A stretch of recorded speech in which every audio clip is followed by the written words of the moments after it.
A little more than a week ago, I got a message in my email. Hey, 10Cure, the time has arrived. Yesterday, you should have received your 10Q 2017 answers. Surprised? Maybe some of you got the same email. Did any of you?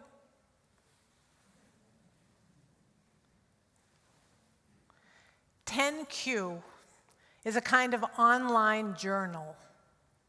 Anyone can sign up for it. It's completely free.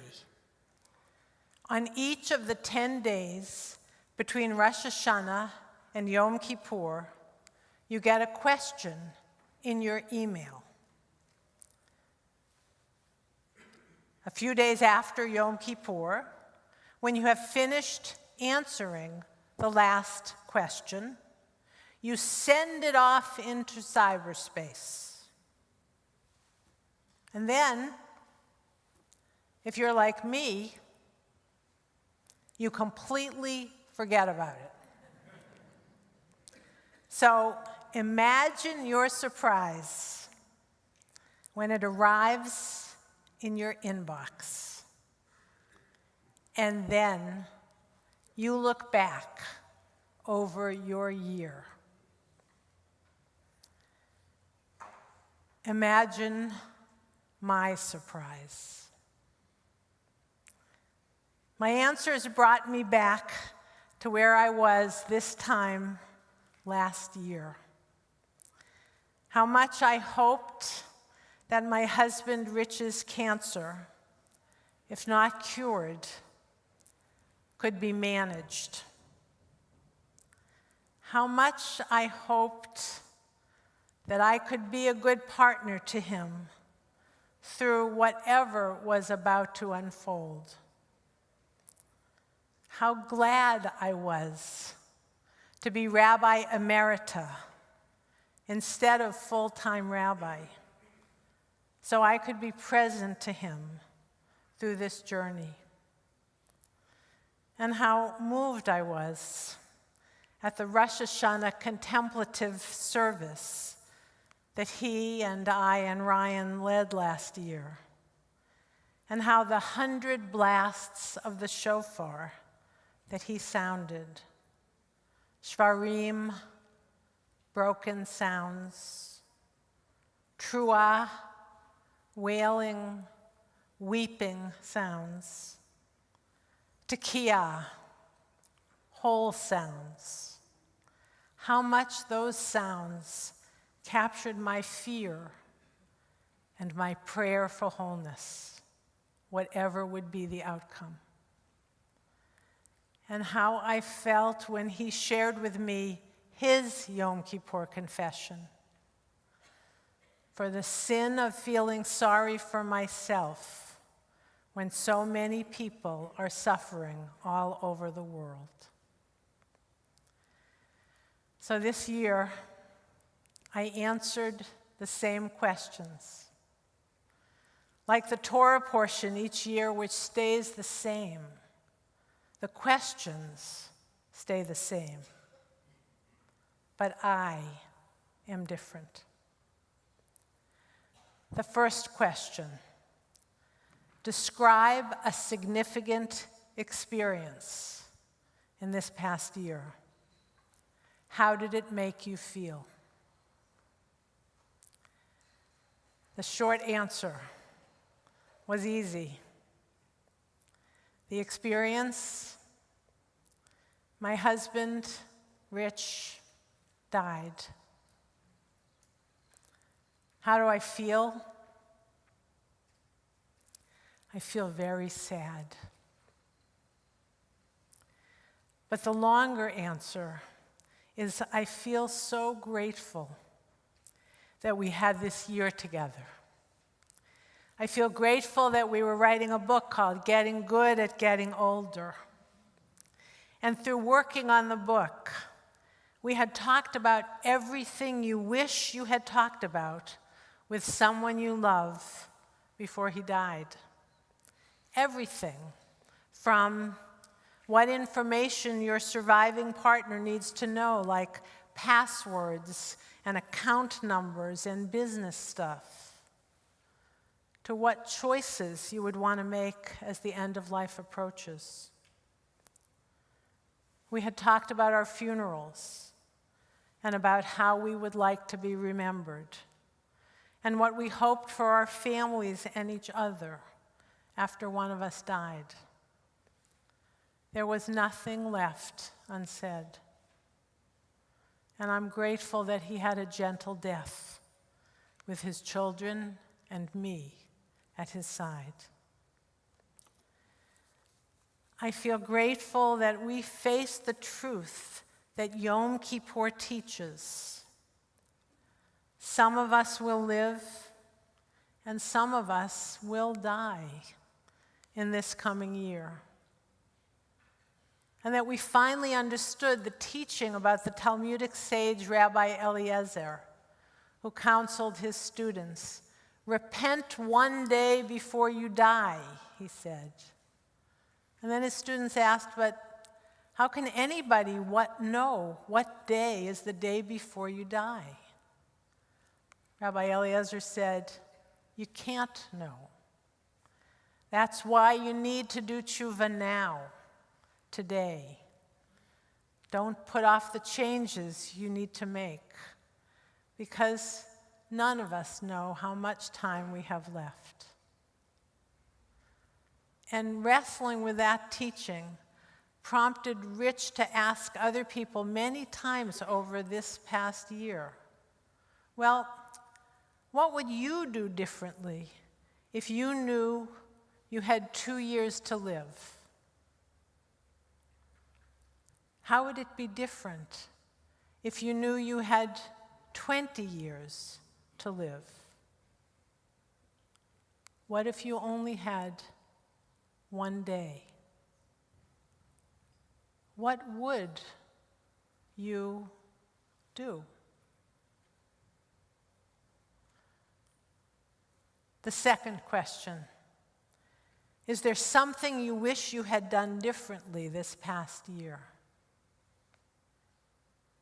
Yes. I wish I had been more kind. One of the nights of Shiva, led by Rich's close friend Jonathan Jacoby, was focused on a poem by Naomi Shihab. The last stanza reads, before you know kindness as the deepest thing inside, you must know sorrow as the other deepest thing. You must wake up with sorrow. You must speak to it till your voice catches the thread of all sorrows and you see the size of the cloth. Then it is only kindness that makes sense anymore. Only kindness that ties your shoes and sends you out into the day to gaze at bread. Only kindness that raises its head from the crowd of the world to say, it is I you have been looking for, and then goes with you everywhere, like a shadow or a friend. I think I understand that more now. So this year, I will try to be more kind. I will try to remember that every other human being has sorrow, and that when we choose kindness, every other person could be a friend. A third question. Have you had any particular spiritual experience this past year? How has it affected you? Rich and I both had a practice of meditation.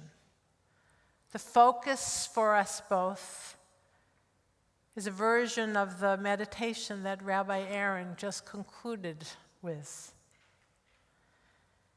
It's the Buddhist-inspired metta meditation, which in some way mirrors the priestly blessing of the Torah. May I feel safe.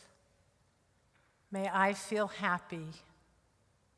May I feel strong. May I live with ease. The practice is that first you say it for yourself, and you sit with that. And then you say it for those closest to you, your family, your really close friends. You think of a person and you say, may he feel safe. May she feel happy. Very concrete, specific, connected to a particular person. And then you sit with that. And then, over time, you say it for those with whom you interact but don't really know. Your dry cleaner, the mail carrier, a server in your favorite restaurant, your doctor. I actually noticed that this practice helped me see the garage attendants at Tower Oncology, where Rich went for treatment, in a different way. I actually felt grateful to them for making our lives a bit easier. And then, finally, and this is the hardest, you say the meditation for the people who have hurt you. Rich once described his experience with the meditation. He said, at the very time when I don't feel safe, happy, strong, or at ease, repeating this has a way of lifting me out of the moment and reminding me that there is another reality, that it will not always be like this. The meditation not only helped Rich, but it also helped me. It directs me to be less self-focused and more connected to other people. And maybe even more open to forgiving those who have hurt me. If I can wish those people well, I stop being a victim. And then I can feel I can come closer to feeling safe, happy, strong, and at ease. Those questions helped me reflect on this past year and then to begin to think about the year ahead. I was struck that our tradition offers us the gift of Kaddish, the mourner's prayer, which says nothing about death, but only about praise. Praise that there is still hopefulness, even in the face of sadness. And that by embracing the sadness, not being frightened by it, we can touch the capacity that we have for love. Yizkor today was heartbreaking.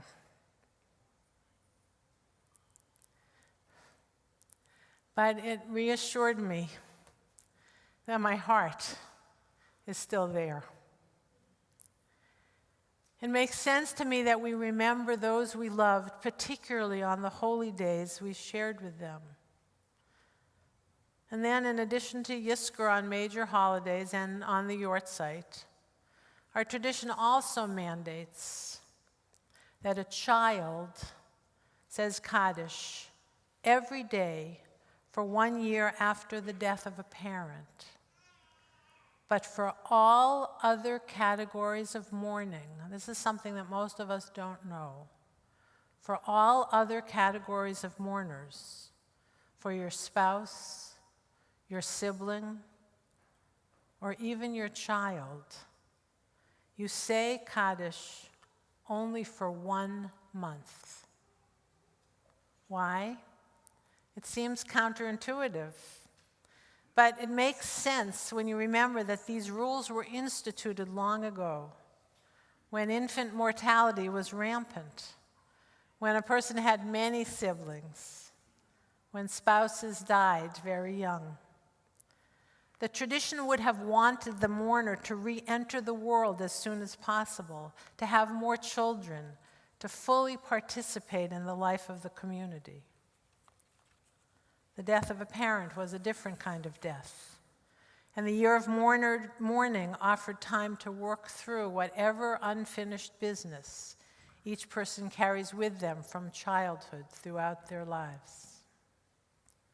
So, I went to a daily minyan to say Kaddish every day during that first month.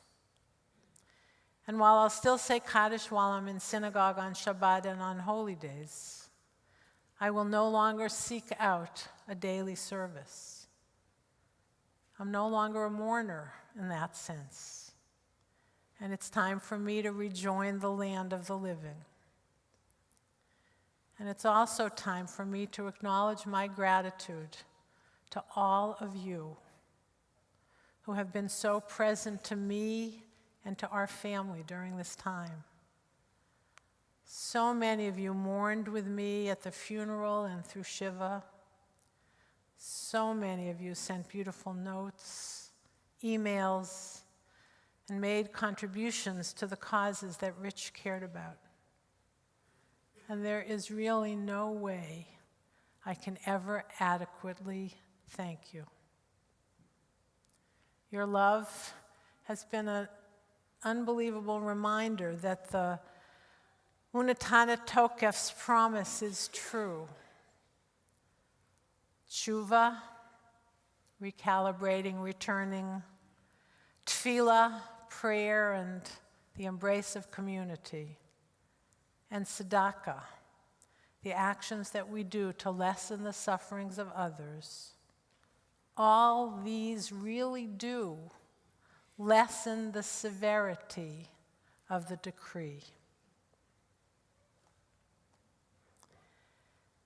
And it turns out that everything I told so many of you over all these years when I sat with you when you were in mourning, I said, community does make a difference. It's true. A huge difference. I have felt held, supported, and cherished. And I will be able, over time, to move into the next stage of my life, thanks to all of you and to this amazing Temple Emanuel community. So the next question gently pushed me to begin to imagine moving forward. It asked, is there something, a cause, or an idea that you want to investigate more fully in the coming year? Yes, I want to finish the book we were working on. I want to devote more time to Chai Village LA, our now nationally recognized project in partnership with Temple Isaiah, enabling our congregants to grow older in a nurturing and vibrant community. And I want to get involved again with the social justice issues that are so urgent at this moment, and to support the really impressive work that our own congregation is doing around Syrian refugee resettlement, voter registration, and homelessness. And finally, the last question. When September 2019 rolls around and you receive your answers to these questions, what do you hope might be different about your life? That's actually today's question. I've been in synagogue all day, so I haven't had chance yet to answer it. And I don't have to send the answers back into cyberspace until the end of Sukkot. So that means that all of you have time to answer these questions too. You can go home tonight, you can sit tomorrow or over the weekend. Go to DOU10Q. DOYOU 10, the letter Q.com. And answer the questions yourself. That last question, that is the question at this very moment of Ne'ilah, as the gates are beginning to close. This is the moment when we ask ourselves, when you ask yourself, who do you really want to be in this new year? What do you hope will be different about your life? And what do you need to do to help that happen? Who do you want to be? What do you need to do? And then, next year, if you have lived your answer, be surprised to discover that yes, everything changes. Everything changes. And we pray that the changes will be for the good. So now, the sanctuary stays quiet. The lights will go down a little bit. The ark will be open.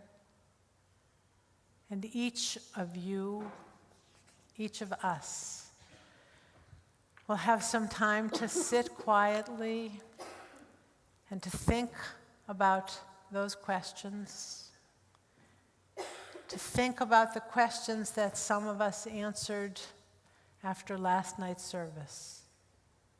How will you be responsible this year? In what ways will you grow as a person by being more responsible? And so we sit quietly as the lights go down and the ark, the gates, the ark is open as the gates of heaven begin to close.